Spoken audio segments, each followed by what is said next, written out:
Hello everybody, this is Mr. B bringing you a dispenser version of my concrete maker. This design's essentially an adapted version of the TNT duper version that I uploaded about a month ago. If you're interested in that, I highly recommend you check that out, the link's in the description. So, what's different with this design? First of all, it doesn't dupe TNT and it requires you to manually load your own supply. Perhaps you play on a server that doesn't allow duping, or maybe you're against the exploit of duping TNT, which is understandable as it's a bit cheaty. Nonetheless, if you have sand and gunpowder in plentiful amounts, you should have no problem with this design. The machine works by the same premise as the other version. You place concrete powder blocks, they get pushed along into the vertical downward pushers, and TNT is dispensed, which breaks the blocks. The blocks are then funneled and flushed into hoppers and chests. The main challenge with designing this one was ensuring that it's cheap and easy to build, but also as sufficient as possible in terms of harvesting as many concrete blocks per TNT as possible. It's probably not the most efficient in terms of TNT cost, but it's certainly cheap, simple, quick, and definitely beats using your pickaxe. All you need is TNT. Anyways, no more waffling on, it's time for the tutorial. So here's a list of everything that you're going to need to build the machine in survival, and I've also left a list in the description and I'll put in a world download so that you can check out the build for yourselves. First off, find yourself a nice area to build it, a 15 by 15 flat area will do. You want to mark the centre with an obsidian block and then build the following formation with more obsidian.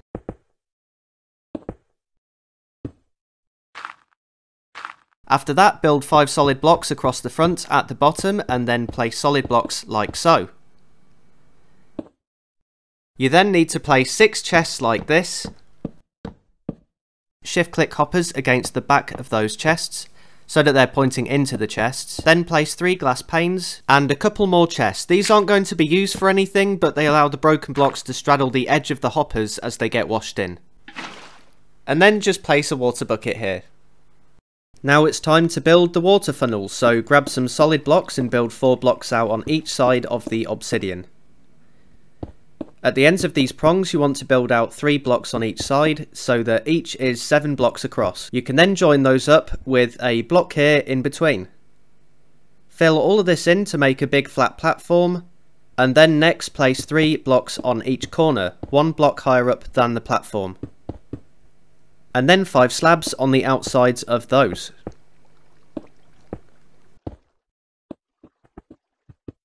After this, place 7 blocks at each outside edge. And now you can grab water buckets and place 1 water bucket at each corner. All of the water should flow into the middle just like this. Finally, just light everything up with torches so that mobs don't come and eat your face. Alright, now we're going to be making the ladder to get up and down to the AFK platform. So facing the front of the build, place a solid block here and build this up 18 blocks. Then jump back down into the water and go and get some ladders and place 18 ladders going up the front.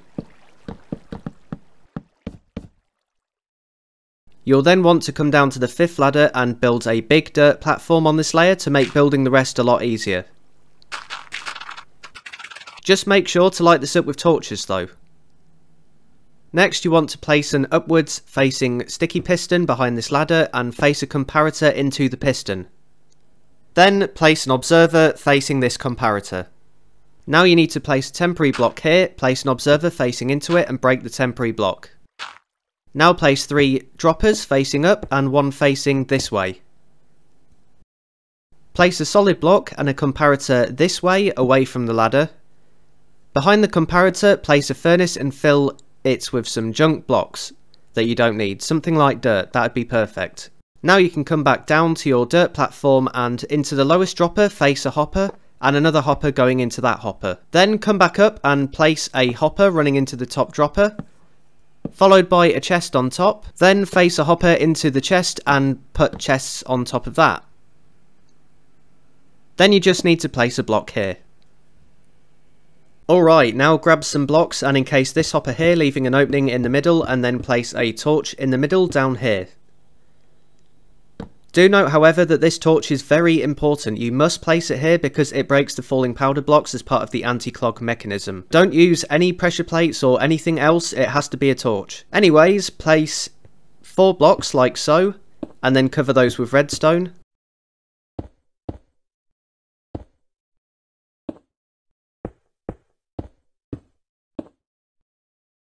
Then get 2 pistons, one facing sideways and one facing up. That's the first 0 tick piston done, so you can test it out if you want to by clicking against it or on the edge of the redstone dust.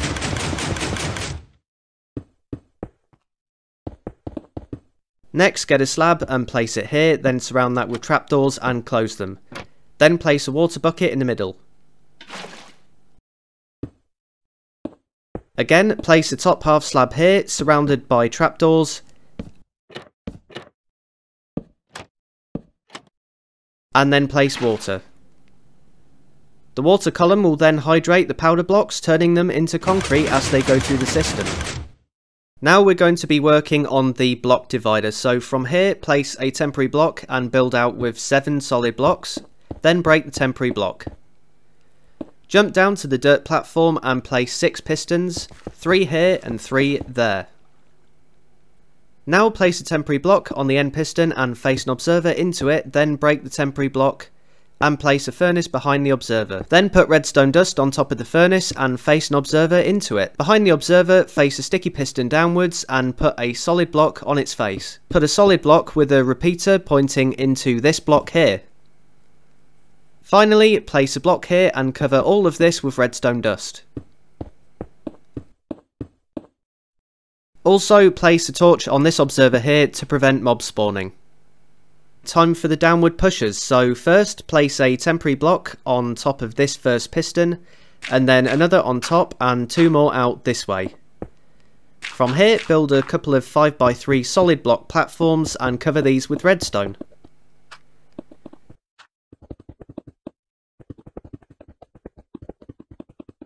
Now hop on down and under all of these solid blocks place pistons facing downwards.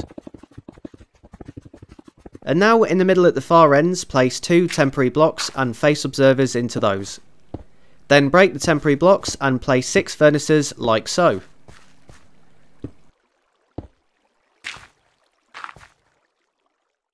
On top of these furnaces place redstone dust and face observers into those going left and right.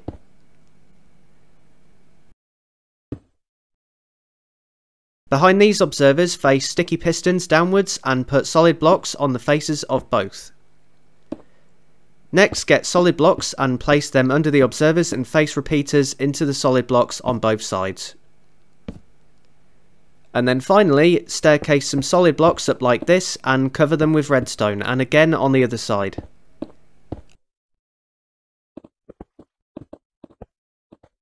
Oh yeah, and also, once again, put torches around to stop mobs. We are now at the final stage of the build, so the TNT dispenser. To start, place a double chest here between the 2 platforms and place 3 temporary blocks on top like so. Around these blocks place trapdoors like this.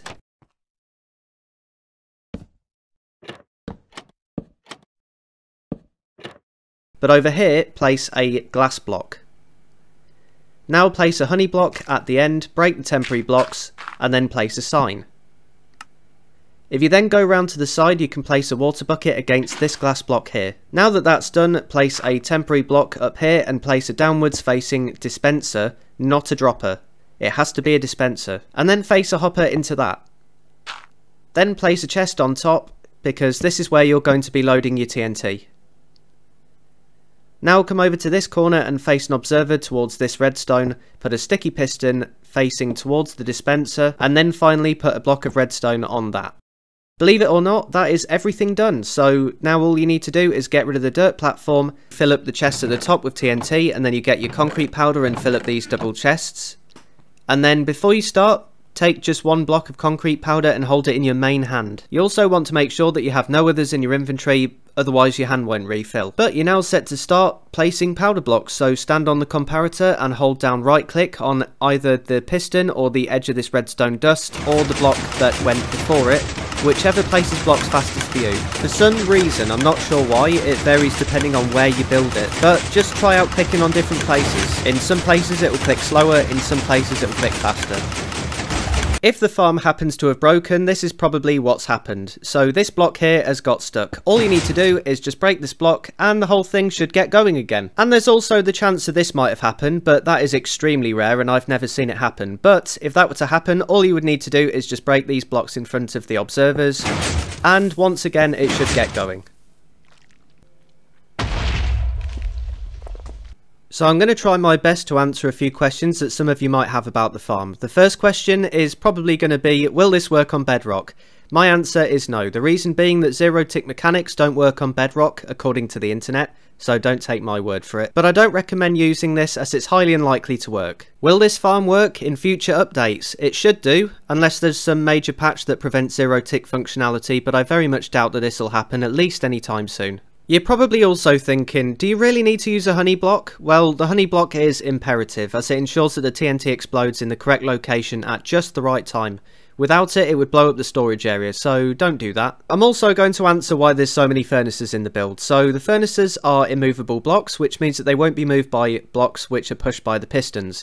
So they're there as a failsafe to make sure that the pistons don't push the blocks out to the push limit, and that would make the farm really annoying to fix if it broke. But because the furnaces are there, the farm shouldn't break. Okay, well I think that's just about everything, so if you guys have any more questions, just drop them in the comments below and I'll do my best to answer them. But for now, it's a bye from me. If you like the design, then hit the like button, and please subscribe for more. Also hit that bell. Until next time, cheers!